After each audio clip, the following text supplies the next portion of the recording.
Hi hello friends வணக்கம். Welcome to okay RT. Good morning. இன்றைக்கி காலையில் இடியப்பம் தான் செஞ்சேன். அது எப்படிங்கிறத பார்த்துடலாம். சுடுதண்ணி காய வச்சு கொஞ்சம் உப்பு போட்டு மாவு நல்லா பிணைஞ்சு வச்சுருக்கேன். எந்த அளவுக்கு சாஃப்டாக பிணைஞ்சிருக்கேன்னு பார்த்துருப்பீங்க. எல்லா வீட்லேயும் இந்த மாதிரி ஒரு இடியப்ப குழாய் இருக்கும். இப்போ அதில் ஒரு தட்டு நான் புழிஞ்சு வச்சுருக்கேன். எந்த அளவுக்கு மெலிசா நம்ம ரோட்லலாம் விற்றுட்டு வருவாங்கன்னு நினைக்கிறேன். ஹோட்டல்ஸ்லாம் சாப்பிட்ருப்போம். இந்த மாதிரி மெலிசாக தான் இருக்கும்.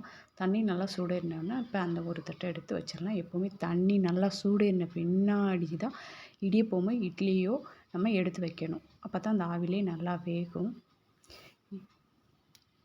மூடி வச்சிடலாம். காலையில் இடியப்பம் தேங்காய் பால் சாப்பிட்டா உண்மையாகவே கொஞ்சம் சோம்பேறியாகவும் இருக்கும், நல்லா சூப்பராக இருக்கும். இந்த அளவுக்கு தான் அந்த குழாயில் மாவு எடுக்கு. நிறையா வச்சா வெளியே வரும் மாவு எப்போவுமே.